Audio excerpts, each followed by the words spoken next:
The whispers started the moment I stepped into the Metropolitan Museum's Great Hall. My grandmother's vintage gown trailing softly behind me on the marble floor. It was a simple dress by tonight's standard scream silk, with delicate pearl buttons, no sequins or crystals or designer labels visible to the naked eye, but it fit me perfectly, as if it had been waiting 60 years for this moment.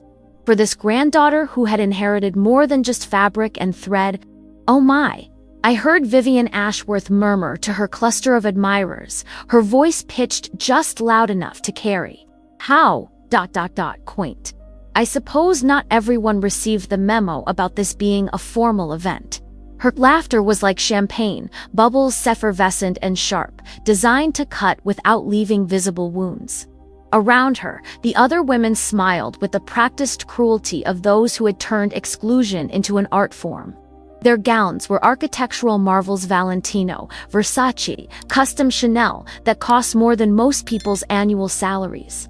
They glittered under the museum's chandeliers like beautiful predators, all teeth and claws, wrapped in silk and diamonds. I stood perfectly still, feeling the weight of their judgment settle on my shoulders like dust.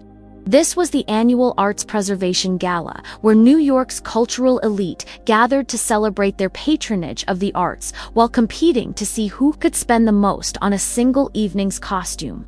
I was here as the newly appointed Director of Community Outreach for the museum, tasked with making the arts accessible to underserved communities, a mission that apparently extended to surviving the gauntlet of high society's fashion police. "Is that cotton?" asked Miranda Blackstone, leaning closer to examine my dress with the kind of scientific curiosity usually reserved for museum specimens. How wonderfully, authentic. Very Depression-era chic. The women around her tittered like a flock of well-dressed birds, their jewelry catching the light as they craned their necks to get a better look at the curiosity in their midst. I was the only person in the room wearing something that hadn't been purchased specifically for tonight. The only one whose dress told a story that extended beyond this season's fashion trends. "Ladies," I said quietly, my voice steady, despite the heat rising in my cheeks. "Good evening. You all look lovely." "Oh, darling," Vivian replied with mock sweetness, "you're too kind, though I must say, your dress is so, interesting. Very vintage. Very..." She paused, searching for the word that would inflict maximum damage while maintaining plausible deniability. Very authentic. The word hung in the air like an accusation. In their world, authentic was code for poor, vintage meant secondhand, and simple was synonymous with inferior. They had taken one look at my grandmother's dress and decided I didn't belong in their glittering world of excess and exhibition. "Thank you," I said simply. "It was my grandmother's." How sweet. Miranda Coude's family heirlooms are so sentimental. Though I suppose when one can't afford current fashion, one must make do with what's available. The cruelty was breathtaking in its casualness, delivered with the kind of smile that graced charity auction catalogs and society page photographs. These women had perfected the art of inflicting wounds while maintaining their reputations as pillars of cultural philanthropy. I felt the familiar tightness in my chest that came with being judged and found wanting. The same feeling I'd experienced as a scholarship student at boarding school, as the only person of color in graduate seminars, as the daughter of immigrants trying to navigate spaces that had never been designed for people like me. But tonight felt different. Tonight, I was wearing my grandmother's armor. "Alina, darling," the voice cut through the whispers like a warm knife through butter. I turned to see Catherine Morrison, the museum's longtime patron and board member, approaching with a genuine smile that stood in stark contrast to the manufactured pleasantries surrounding us. "You look absolutely radiant. That dress is exquisite." Catherine was in her 70s, with silver hair and the kind of understated elegance that came from decades of confidence rather than centuries of money. She had been one of my strongest supporters when I'd applied for the community outreach position, and her presence now felt like a lifeline in a sea of hostile waters. "Thank you, Mrs. Morrison," I said, grateful for her intervention. "Please, call me Catherine. And I must say, your dress is causing quite a stir." Everyone's asking about it." She glanced meaningfully at Vivian and her circle, her expression suggesting she'd overheard their commentary. Such beautiful craftsmanship. The hand-stitching alone must have taken months. Vivian's smile tightened almost imperceptibly. "Yes, well, handmade is certainly ... charming, though I suppose when one shops at estate sales, one must take what one can find." The assumption was clear that I had purchased my grandmother's dress at some second-hand shop, that I was playing dress-up in someone else's discarded finery. The women around her nodded in agreement, their expressions a mixture of pity and disdain. "Actually," I said, my voice growing stronger, "this dress belonged to my grandmother. She wore it to events much like this one, back when she was young." "How lovely," Vivian replied, her tone suggesting it was anything but. "And what did your grandmother do? Was she in service?" The question was designed to humiliate, to reduce my family's history to the narrow roles that women like Vivian could imagine for people like us. But she had no idea what she was really asking, no understanding of the history she was so casually dismissing. "She was a seamstress," I said simply. "Among other things." "Ah," Miranda said with satisfaction, as if this confirmed everything she'd suspected. "Well, that explains the ... craftsmanship, though I imagine it must be difficult, wearing something so ... loaded with personal history to an event like this." "Not difficult at all," I replied. "Empowering, actually." The words seemed to puzzle them, as if the concept of drawing strength from one's heritage was foreign to their experience. They were women who measured their worth by what they could afford to discard, not by what they chose to preserve. "Well," Vivian said with finality, "I suppose we all have our own ways of honoring the past. Some of us prefer to support living artists and contemporary designers, while others ... She gestured vaguely at my dress, letting the implication hang in the air. "Some of us understand that true style is timeless." Catherine interjected smoothly. "Alina, I believe they're about to begin the program. Shall we find our seats?" As we moved toward the dining area, I could feel the whispers following us like a wake. The women had made their judgment, categorized me as an outsider, trying to play in their league with borrowed finery and inherited dreams. They had no idea that my grandmother's dress was about to teach them a lesson in the difference between cost and value, between fashion and style, between wearing clothes and being worn by them.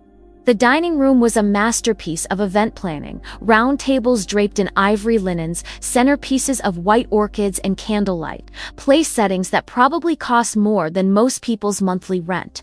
I found my assigned seat at table 12. Far from the head table, where the museum's major donors held court, but close enough to observe the careful choreography of high society. Alina, a young woman at my table, extended her hand with a warm smile. "I'm Sarah Kim, from The Times. I'm covering tonight's event, and I have to say, your dress is absolutely stunning.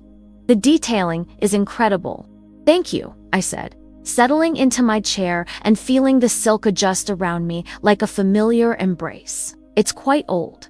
"Vintage is so much more interesting than contemporary fashion," Sarah continued, pulling out her phone to take notes. "There's something about pieces with history, with stories to tell. Would you mind if I asked about the designer?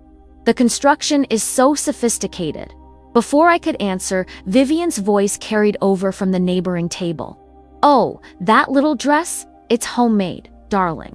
The girl's grandmother was a seamstress. Rather sweet, really, wearing family hand-me-downs to such an important event." Sarah's eyebrows rose slightly, and I saw her fingers pause over her phone screen. "Homemade, are you certain? Because the technique looks incredibly advanced. The way the bias is cut, the hand-finished seams, the proportion of the silhouette. This is museum-quality craftsmanship." "Well," Vivian replied with a dismissive laugh, "I suppose some people are more easily impressed than others." The lights dimmed as the evening's program began, but I could feel the tension building around my table like a gathering storm.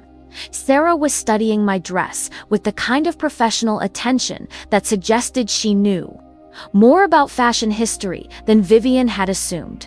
Other guests were beginning to take notice, their conversations turning to speculation about the mysterious vintage gown that had somehow found its way into their exclusive gathering.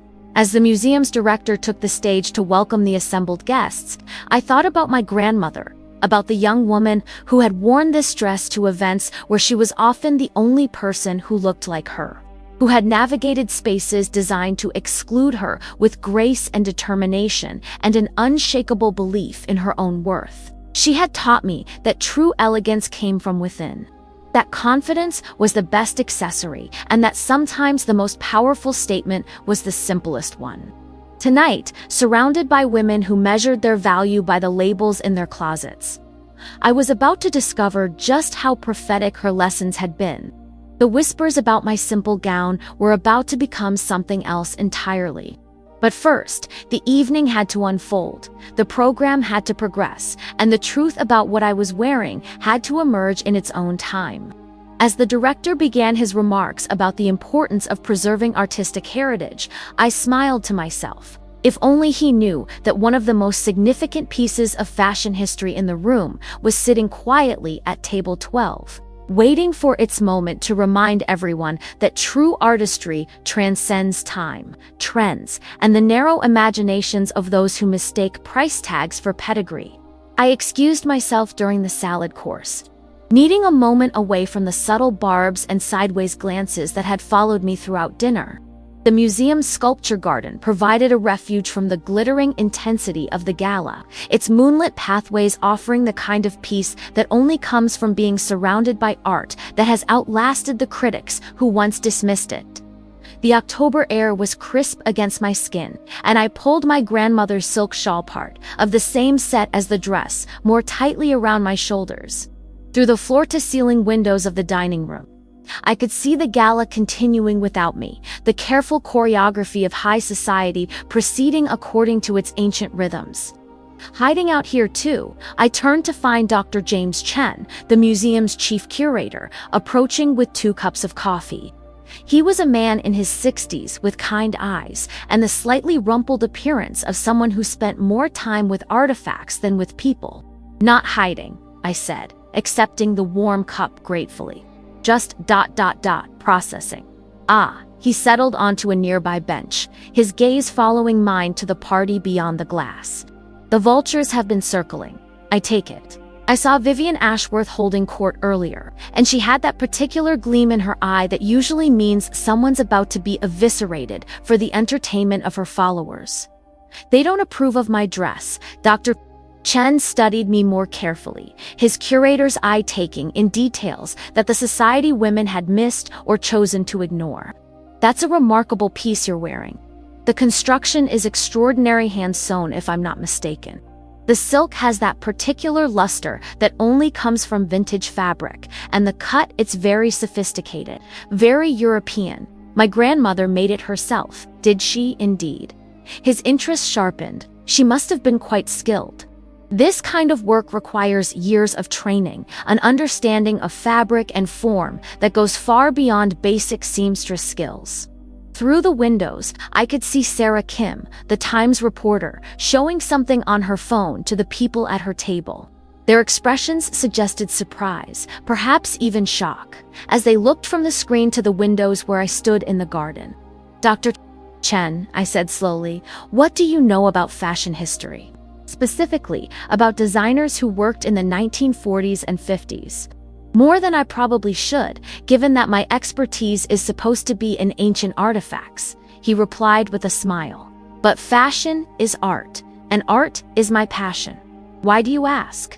"Because I think my grandmother may have been more than just a seamstress." I told him what I knew, that my grandmother, Rosa Delacroix, had come to New York from Paris in 1938, that she had worked in the garment district, that she had somehow managed to attend events like this one, despite having very little money.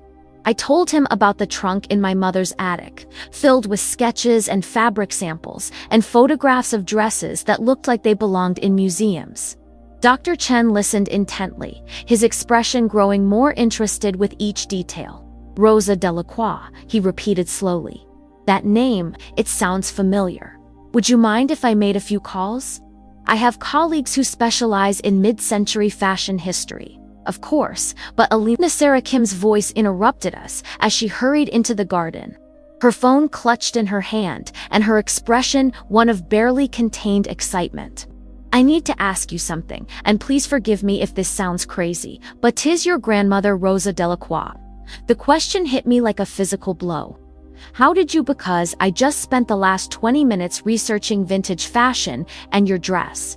Alina, your dress is featured in a 1952 issue of Vogue. It was part of a spread on the mystery designer, an unknown couturier who was creating pieces for New York's elite but refused to reveal her identity. Sarah thrust her phone toward me, showing a black and white photograph that made my breath catch in my throat. There was my grandmother, young and beautiful and radiant, wearing the exact dress I had on tonight. The caption read, "The enigmatic Rosa D continues to captivate New York society with her exquisite creations." Though she remains as mysterious as ever about her background and training, that's impossible, I whispered, staring at the image. My grandmother was just a seamstress. She worked in a factory, Alina, Dr. Chen said gently. I think your grandmother may have been much more than that.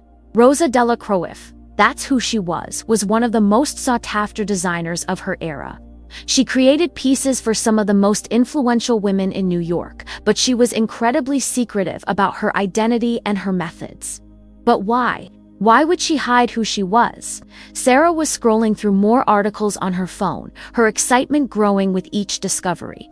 Look at this 1954 piece from Harper's Bazaar about the ghost of the garment district. It talks about a designer who worked exclusively by word of mouth, who never advertised or showed in the traditional fashion houses, but whose pieces were coveted by women who could afford anything. She showed me another photograph, my grandmother in her workshop, surrounded by half-finished gowns and sketches, her face turned away from the camera to preserve her anonymity. But I recognized the hands, the posture, the way she held her head when she was concentrating. The article says she disappeared sometime in the late 1950s, Sarah continued. Just stopped taking commissions, stopped appearing at events. No one knew what happened to her. She got married, I said quietly. She married my grandfather and moved to Queens and raised 4 children and never spoke about her past. We always wondered why she had such beautiful things, why she seemed to know so much about fashion and style, but she would just smile and change the subject. Dr. Chen was making notes on his phone, his curator's instincts fully engaged. Alina, if your grandmother really was Rosa Delacroix, then what you're wearing tonight isn't just a vintage dress. It's a piece of fashion history, created by one of the most enigmatic designers of the mid-20th century. Through the windows, I could see that word was spreading through the gala. Guests were pulling out their phones, showing each other something that was causing quite a stir. Vivian Ashworth was at the center of one such cluster, her expression suggesting that whatever she was seeing was not what she had expected. This explains so much, I said, thinking about my grandmother's trunk. About the sketches and fabric samples and photographs that had seemed too sophisticated for a simple seamstress. She always told me that clothes should tell a story, that what you wear should reflect who you are inside. I thought she was just being poetic. She was being practical, Sarah said.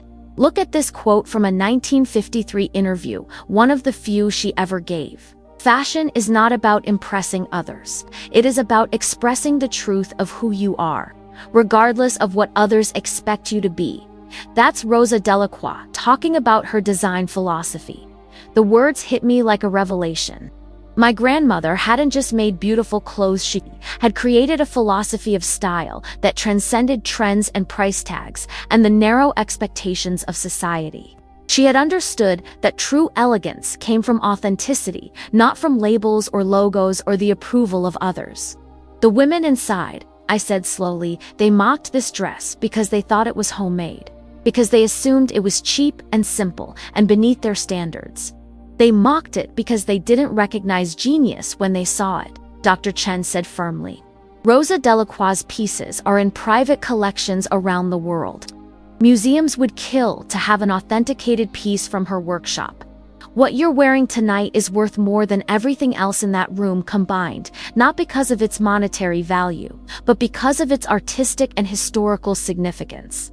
Sarah was typing rapidly on her phone, her journalist instincts taking over. Alina, this is an incredible story. A lost designer, a hidden legacy. A granddaughter who unknowingly wore a piece of fashion history to a gala where she was mocked for her simple dress. This is front-page material. Wait, I said, holding up my hand. Before this goes any further, I need to understand what this means. If my grandmother really was Rosa Delacroix, if this dress is as significant as you're saying, then then you're about to turn the fashion world upside down. Dr. Chen finished. And more importantly, you're about to teach those women inside a very expensive lesson about the difference between cost and value. Through the windows, I could see the gala's host, museum director Richard Pemberton, taking the stage for the evening's main program. He was a distinguished man in his 70s who had spent decades navigating the treacherous waters of high society fundraising, and his expression suggested that he had just learned something that was about to change the entire tenor of the evening. Ladies and gentlemen, his voice carried clearly through the sound system. Before we continue with tonight's program, I have some rather extraordinary news to share. It seems we have a very special guest with us tonight. Not just a person, but a piece of living history. The room fell silent, all attention focused on the stage. I could see Vivian and her circle looking puzzled, probably wondering what could possibly be more important than their carefully orchestrated social theater. It has come to my attention, Richard continued, that one of our guests tonight is wearing a dress created by Rosa Delacroix, the legendary designer who captivated New York society in the 1940s and 50s. Before mysteriously disappearing from the fashion world, a murmur ran through the crowd, and I could see phones being raised, cameras being positioned to capture whatever revelation was coming next. Rosa Delacroix was one of the most sought-after couturiers of her era, Richard explained, creating pieces for the most discerning women in New York society. Her work was featured in Vogue, Harper's Bazaar, and other prestigious publications. But she remained mysteriously anonymous, never revealing her true identity or background. The murmur was growing louder now, and I could see people craning their necks, trying to figure out who among them was wearing this legendary piece. What makes tonight even more extraordinary, Richard continued, his voice growing stronger with excitement, is that the woman wearing this historic piece is Rosa Delacroix's granddaughter, who had no idea of her grandmother's true identity until this very evening. All eyes turned toward the windows, where I stood in the sculpture garden, and I realized that my moment of quiet reflection was about to become something much more public and much more significant. The whispers about my simple gown were about to become gasps of recognition, and the women who had mocked my grandmother's creation were about to learn that they had been in the presence of fashion royalty without ever knowing it. As I walked back toward the dining room, feeling the weight of history in every step, I thought about my grandmother's words. Clothes should tell a story. Tonight, her story was finally going to be told. The dining room had transformed in my absence. What had been polite society chatter was now an electric buzz of excitement and speculation.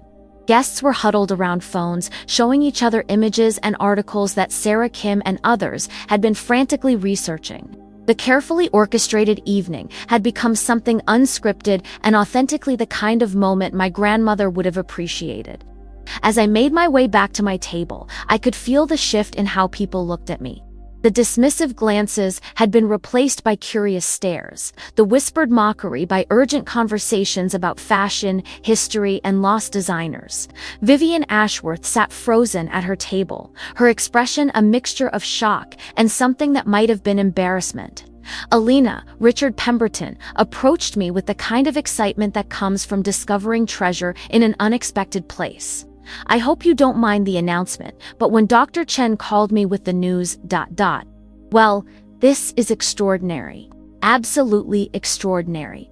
I'm still processing it myself, I admitted. I had no idea about my grandmother's past. Would you be willing to share a few words with our guests? I think everyone would love to hear about Rosa Delacroix from someone who actually knew her. Before I could answer, a commotion near the entrance drew our attention. A woman in her 80s was making her way through the crowd with the aid of a walking stick. Her silver hair perfectly styled and her eyes bright with intelligence and purpose. Guests parted before her like the Red Sea, their expressions suggesting they recognized someone of significant importance.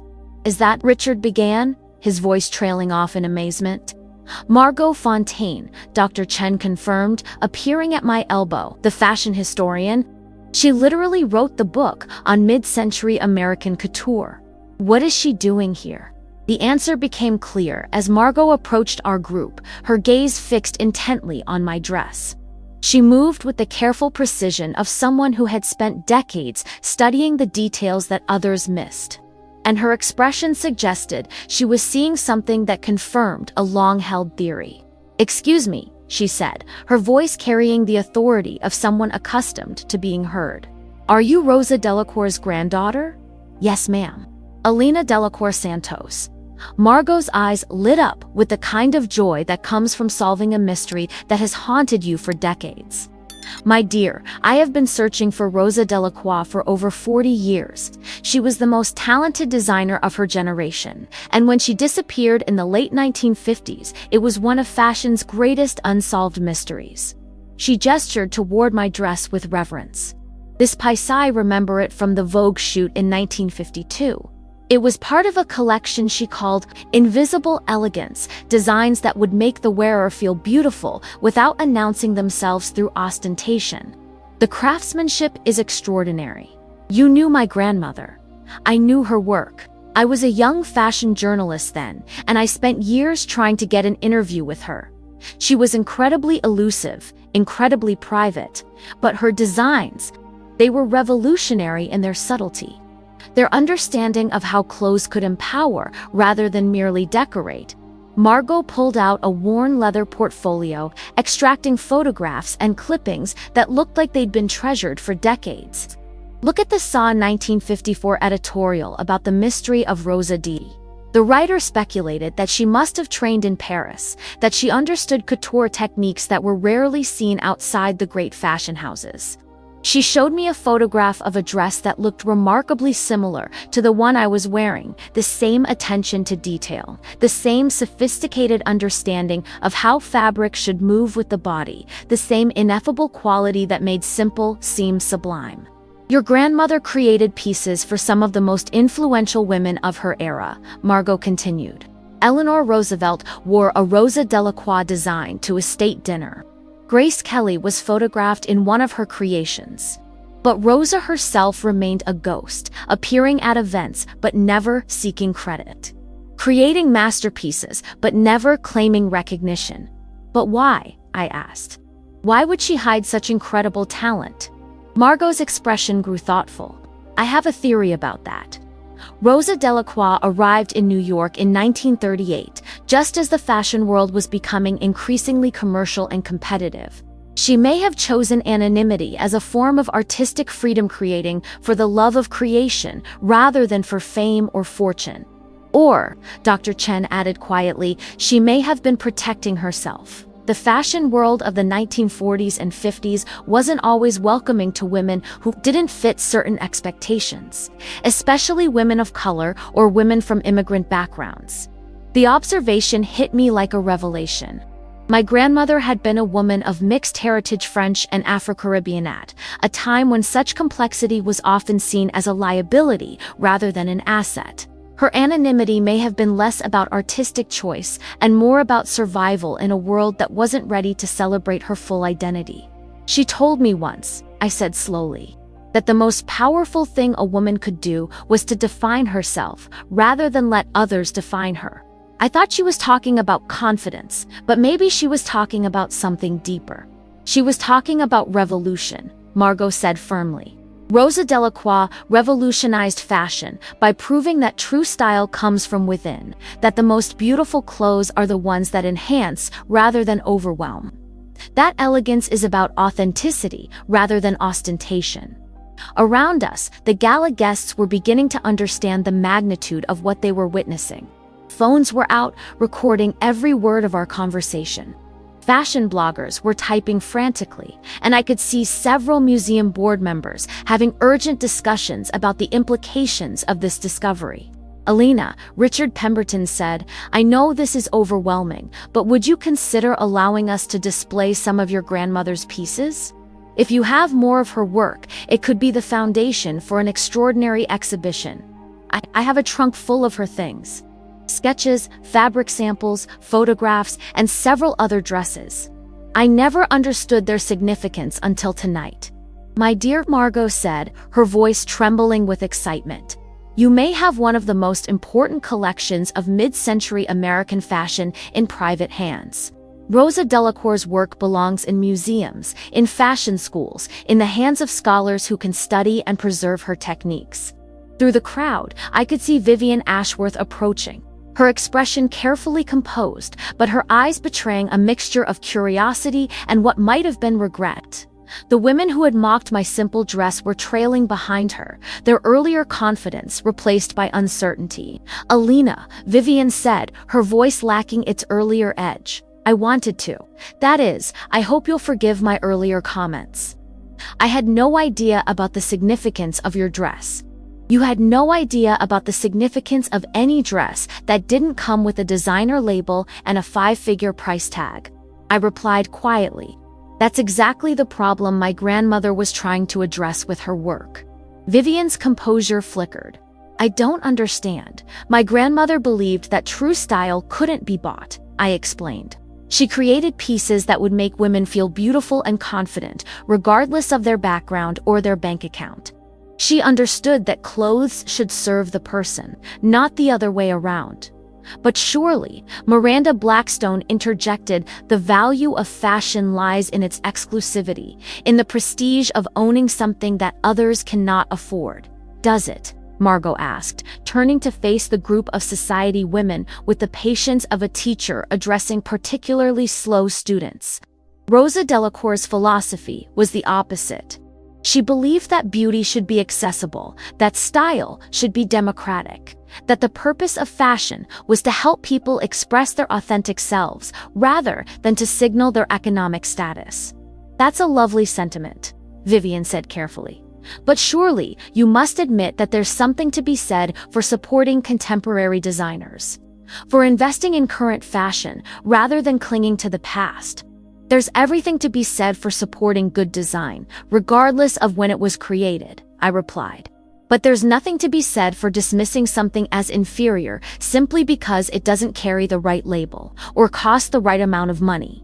The conversation was drawing more listeners, and I realized that what had started as a personal discovery was becoming a public education about the values that should drive our relationship with fashion and art.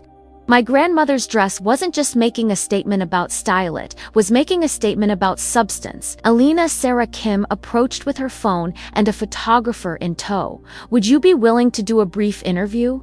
This story is already going viral, and I think people would love to hear more about your grandmother's philosophy and your experience tonight." I looked around at the assembled crowd, museum patrons and fashion historians, society, women, and journalists, all gathered around a dress that had been dismissed as simple just hours before. My grandmother had spent her career creating clothes that would help women feel confident and authentic. Tonight, her work was doing exactly that for me. "I'd be happy to," I said. "But first, I think there's something important that everyone should understand about what happened here tonight." The crowd quieted, sensing that something significant was about to be said. When I walked into this room wearing my grandmother's dress, I was mocked for its simplicity, dismissed for its lack of obvious luxury, treated as if I had somehow failed to understand the dress code for this event. I looked directly at Vivian and her circle. But the problem wasn't with my dress. The problem was with a mindset that equates cost with value, that mistakes labels for quality, that assumes that anything accessible must be inferior. My grandmother spent her career proving that the opposite was truth, that the most beautiful things are often the simplest, that true elegance comes from understanding rather than expense, that the purpose of fashion is to enhance the person wearing it, not to announce how much money they spent. Tonight, her dress taught all of us a lesson about the difference between fashion and style, between wearing clothes and being worn by them, between impressing others and expressing yourself. As I spoke, I could see understanding dawning on faces throughout the crowd. The evening had become more than just a charity. Gala had become a masterclass in values, delivered by a dress that had waited 60 years for its moment to teach the world what its creator had always known. The whispers about my simple gown had become a conversation about the complexity of true style, and my grandmother's legacy was finally getting the recognition it had always deserved. The atmosphere in the Great Hall had completely transformed. What began as a typical charity, gala surface, glamour, and social positioning had evolved into something unprecedented, a genuine conversation about art, authenticity, and the values that should guide our appreciation of both. My grandmother's dress had become the catalyst for a reckoning that extended far beyond fashion. "Ladies and gentlemen," Richard Pemberton announced from the stage, his voice carrying clearly over the excited chatter. "I believe we're witnessing something extraordinary tonight. Not just the rediscovery of a lost fashion legend, but a reminder of why we preserve and celebrate art in the first place." He gestured toward where I stood, surrounded by fashion historians, journalists, and increasingly humbled society women. "Elena Delacroix has given us an unexpected gift tonight, the opportunity to examine our own assumptions about value, beauty, and what makes something worthy of our attention and respect." The crowd had reorganized itself around our conversation, with concentric circles of listeners extending throughout the hall. Phones were recording, cameras were flashing, and I could see social media managers frantically updating their feeds with what was rapidly becoming the most talked about moment in gala history. "Dr. Fontaine," Richard continued, "would you be willing to share your expertise with our guests? I think many of us would benefit from understanding the historical significance of what we're seeing tonight." Margot Fontaine stepped forward with the authority of someone who had spent decades studying the intersection of fashion and culture. "Rosa Delacroix represents something that we've lost in contemporary fashion, the understanding that clothes should serve the wearer rather than the industry. Her work was revolutionary precisely because it was evolutionary, building on classical techniques to create pieces that transcended trends." She gestured toward my dress with reverence. "This piece exemplifies her philosophy. Notice how the cut enhances Elena's natural grace without overwhelming her personality. The fabric moves with her body rather than constraining it. The details are exquisite but subtle, designed to reward close observation rather than demanding immediate attention." "But surely," Vivian Ashworth interjected, her voice carrying a note of desperation. "There's something to be said for supporting contemporary designers, for investing in current fashion rather than dwelling on the past." "Absolutely," Margot agreed. "But there's also something to be said for understanding the principles that make design timeless rather than merely timely." Rosa Delacroix's work endures because it was based on an understanding of human nature rather than market trends. Dr. Chen stepped forward, his curator's instincts fully engaged. "What's particularly fascinating about tonight's discovery is how it illustrates the difference between intrinsic and extrinsic value. Elena's dress was dismissed by some because it lacked obvious markers of expense, designer labels, contemporary styling, ostentatious embellishment. But its true value lies in its craftsmanship, its historical significance, its artistic merit, and its embodiment of a revolutionary design philosophy. These qualities were always present, but they required educated eyes to recognize them." Miranda Blackstone shifted uncomfortably. "Are you suggesting that we were wrong too? That is, how were we supposed to know?" "You weren't supposed to know the specific history," I said gently. "But you were supposed to look before you judged, to consider that there might be more to something than its surface appearance, to remember that value isn't always visible at first glance." Sarah Kim, who had been documenting everything, stepped forward with her phone. "Elena, the response on social media has been incredible. #Rosa Delacroix is trending worldwide. and fashion museums from Paris to Tokyo are reaching out about potential exhibitions. But I think what's resonating most with people is your grandmother's philosophy about authentic style. She showed me her screen, which displayed a stream of comments and shares. People are posting photos of their own family heirlooms, sharing stories about relatives whose talents were never recognized, talking about times when they were judged for not conforming to expensive standards. Your grandmother's story is becoming a symbol for everyone who's ever been dismissed for not having the right clothes, the right labels, the right markers of status. The observation struck me deeply. My grandmother's dress wasn't just making a statement about fashion, it was making a statement about dignity, about the right to be valued for who you are rather than what you can afford to wear. Alina, a new voice interrupted our conversation. I turned to see a woman in her 50s approaching, her expression one of wonder and recognition. I'm Catherine Winters, and I think my mother may have owned one of your grandmother's dresses. She pulled out her phone, showing me a photograph of a woman in an elegant black gown, the kind of piece that looked simple from a distance but revealed incredible sophistication upon closer inspection. This was taken at a charity event in 1956. My mother always said the dress was special, that it had been made by someone who understood how to make women feel beautiful. She never told me the designer's name, but looking at your dress tonight, the style, the craftsmanship, the way it seems to enhance rather than overwhelm, ... May I see? Margot asked, studying the photograph with the intensity of a detective examining evidence. Yes, this is definitely Rosa's work.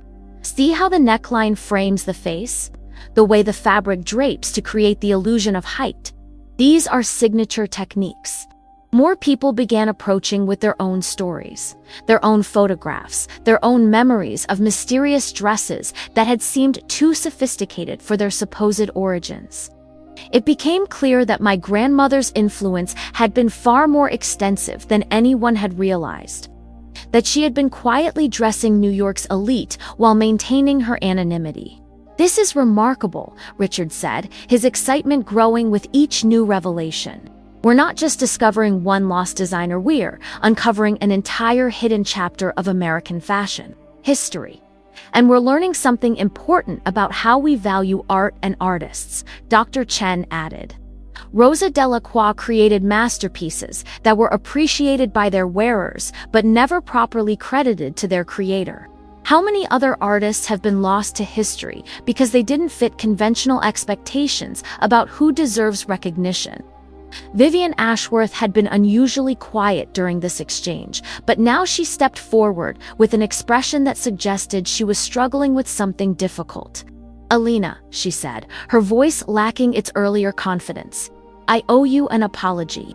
Not just for my comments about your dress, but for the assumptions I made about you, about your background, about your place here tonight.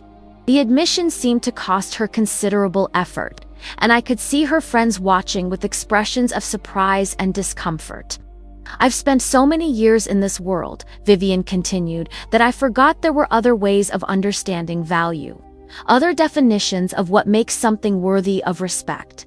Your grandmother's dress has taught me that I've been looking at everything shown art, people through a very narrow lens. Thank you for saying that, I replied.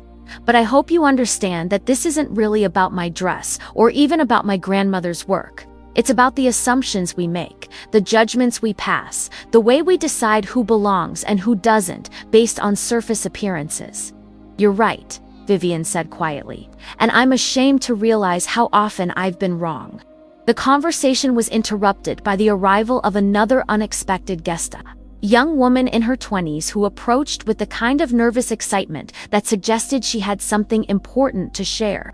Excuse me, she said, addressing our group with obvious awe. I'm Jessica Martinez from the Fashion Institute. I've been following this story online, and I had to come see for myself. But I also wanted to share something that might be important.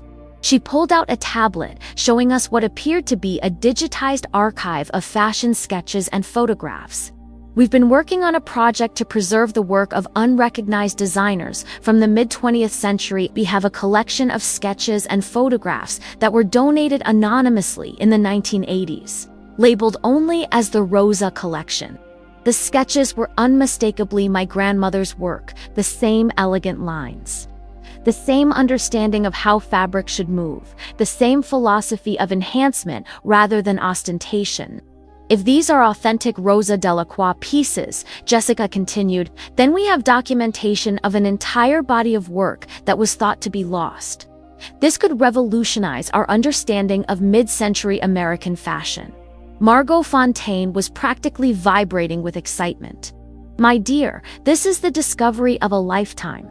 Rosa Delacroix wasn't just a talented designer, she was a visionary whose work anticipated many of the principles that contemporary sustainable fashion is only now embracing.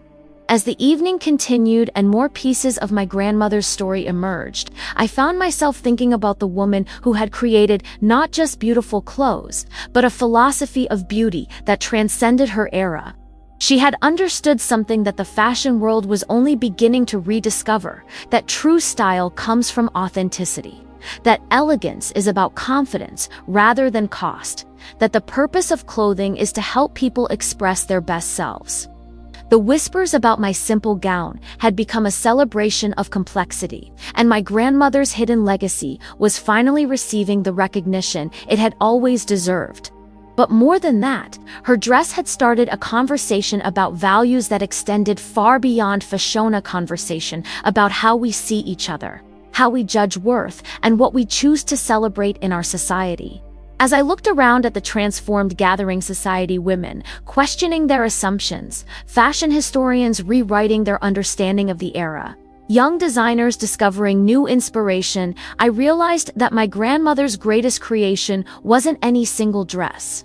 It was the idea that beauty belongs to everyone, that style can't be bought, and that the most powerful fashion statement is the one that helps you become more yourself, not less. 3 months later, I stood in the Metropolitan Museum's newest exhibition space, watching visitors discover my grandmother's work for the first time.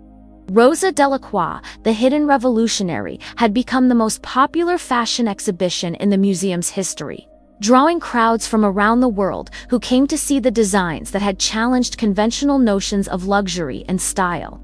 The centerpiece of the exhibition was the dress I had worn to the Gala, now properly conserved and displayed with the reverence due to a masterpiece. But surrounding it were dozens of other pieces we'd discovered in the months following that transformative evening. Sketches from the Fashion Institute's anonymous donation, dresses found in the closets of women who had never known their designer's name, photographs and documents that painted a picture of an artist who had revolutionized fashion while remaining invisible. Alina. A familiar voice interrupted my contemplation. I turned to find Vivian Ashworth approaching, but she looked different than she had that night 3 months ago. Her outfit was simpler, more elegant in its restraint, and her expression carried a humility that hadn't been there before. "Vivian," I said warmly, "thank you for coming. I wouldn't have missed it. This exhibition, it's extraordinary. Your grandmother's work is even more impressive when you can see the full scope of her vision." Vivian paused in front of a display case containing some of Rosa's sketches, her expression thoughtful. "I've been thinking a lot about that night, about the things I said, the assumptions I made. We all learned something that evening, yes, but I learned something particularly uncomfortable about myself." Vivian turned to face me, her expression serious. I realized that I had become exactly the kind of person your grandmother was, rebelling against someone who confused price with value, who mistook exclusivity for excellence, who used fashion as a weapon rather than as a form of expression. She gestured toward the exhibition around us, looking at her work now, seeing the philosophy behind it, understanding what she was trying to accomplish. "I feel ashamed of how I behaved that night." "You apologized then, and you've apologized since," I reminded her. "But more importantly, you've changed. I've seen the work you've been doing with the museum's community outreach program, the way you've been supporting emerging designers from diverse backgrounds. Your grandmother's story made me realize that there are probably dozens of talented artists whose work I've dismissed over the years simply because it didn't fit my narrow definition of what was valuable or important." Vivian's voice carried genuine regret. I don't want to be that person anymore. We were interrupted by the arrival of a group of fashion students from Parsons, their professor leading them through the exhibition with obvious enthusiasm. I watched as they studied Rosa's techniques, sketched details from her designs, and discussed how her philosophy might apply to contemporary sustainable fashion. Miss Delacroix Santos. One of the students approached me with shy excitement. I'm Maria Gonzalez, and I just wanted to thank you for sharing your grandmother's work with the world. Her approach to design, the idea that fashion should empower rather than intimidate it, completely changed how I think about what I want to create. She would be so pleased to hear that, I said. She always believed that the purpose of art was to inspire others to create, not to make them feel inadequate. That's exactly what we need in fashion right now, Maria continued. So much of the industry is built on making people feel like they're not enough, not thin enough, not rich enough, not stylish enough. Your grandmother proved that the opposite approach could be just as beautiful and much more meaningful as the students moved on to examine other pieces in the exhibition. I found myself thinking about the ripple effects of that night at the gala. The discovery of Rosa Delacroix's work had sparked conversations about authenticity and accessibility that were still reverberating through the fashion world. Designers were experimenting with simpler, more sustainable approaches. Fashion magazines were featuring stories about family heirlooms and inherited style. The emphasis was shifting, slowly but perceptibly, from consumption to appreciation. Dr. Chen appeared at my side, carrying a folder that suggested he had news to share. I just received a call from the Smithsonian. They want to acquire several of your grandmother's pieces for their permanent collection. And the Victoria and Albert Museum in London is interested in organizing a traveling version of the exhibition. That's wonderful, I said, though the magnitude of it still felt surreal. She's finally getting the recognition she deserved. More than that, Dr. Chen replied, she's influencing a new generation of designers and consumers. The exhibition has sparked a movement toward what people are calling conscious fashion, clothing that's designed to last, to enhance rather than overwhelm, to serve the wearer rather than the industry. Through the exhibition space's large windows, I could see the city stretching out below, its streets filled with people making their own choices about how to present themselves to the world. Some would choose ostentation, others simplicity, but hopefully more of them would choose authenticity, the quality my grandmother had valued above all others. Alina Sarah Kim approached with a photographer in tow, her press badge identifying her as the Times' new fashion and culture correspondent, position she'd earned largely on the strength of her coverage of the Rosa Delacroix story. Could we get a few photos of you with the centerpiece dress? We're doing a follow-up story on the exhibition's impact. As I posed beside my grandmother's creation, I thought about the journey that had brought us here. A dress that had been mocked for its simplicity had become a symbol of sophisticated rebellion. A woman who had hidden her identity had become an icon of authentic self-expression. A granddaughter who had felt out of place at a society gala had found her voice as an advocate for inclusive appreciation of art and beauty. One more question, Sarah said as the photographer finished his work. What do you think your grandmother would say if she could see all this? The exhibition, the recognition, the influence her work is having on contemporary fashion. I considered the question, thinking about the woman who had taught me that true elegance came from within. That confidence was the best accessory, and that the purpose of beauty was to lift others up rather than put them down. I think she'd be pleased that her work is inspiring people, I said finally. But I think she'd be even more pleased that it's inspiring them to value authenticity over ostentation, substance over surface, and inclusion over exclusion. And I think she'd remind everyone that the most important thing about any piece of clothing isn't who designed it or how much it cost, but how it makes the person wearing it feel about themselves. As the day wore on and visitors continued to flow through the exhibition, I found myself stationed near the entrance, watching people's faces as they encountered Rosa Delacroix's work for the first time. There was wonder there, and recognition, and something that looked like relief if they were discovering that beauty could be accessible, that style could be democratic, that fashion could be a force for empowerment rather than exclusion. Late in the afternoon, an elderly woman approached me with tears in her eyes and a photograph clutched in her weathered hands. "Excuse me," she said, her voice trembling with emotion. "Are you Rosa's granddaughter?" "Yes, ma'am." "I knew her," the woman said simply.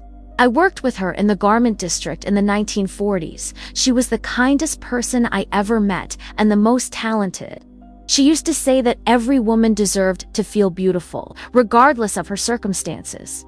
She showed me the photograph of a group of young women in a factory setting, their faces bright with hope and determination despite the obvious challenges of their environment.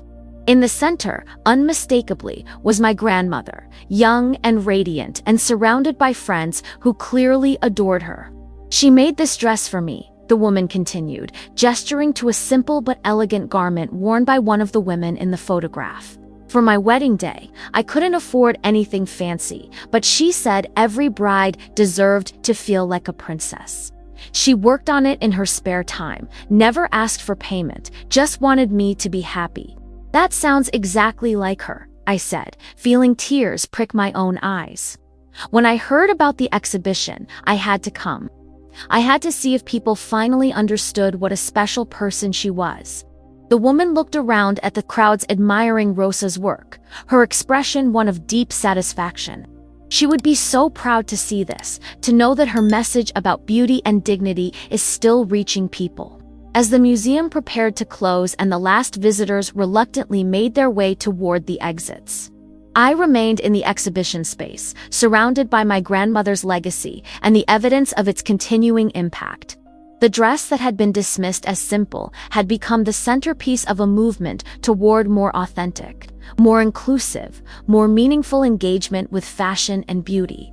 But more than that, it had become a reminder that true value often lies hidden beneath surface appearances, that the most powerful statements are sometimes the quietest ones, and that the most lasting legacies are built not on recognition or wealth, but on the simple revolutionary act of helping others feel worthy of beauty. My phone buzzed with a text from Maria Gonzalez, the fashion student I'd met earlier. "Thank you for today. Your grandmother's story has inspired me to start my own line of accessible, sustainable fashion. I'm calling it Invisible Elegance in her honor." I smiled, thinking about Rosa Delacroix's philosophy finally finding its way into a new generation of creators. The whispers about my simple gown had become a chorus of voices celebrating authenticity. And my grandmother's hidden revolution was finally receiving the recognition it had always deserved. In the end, the most powerful fashion statement wasn't about what you wore, but about who you became when you wore it with confidence.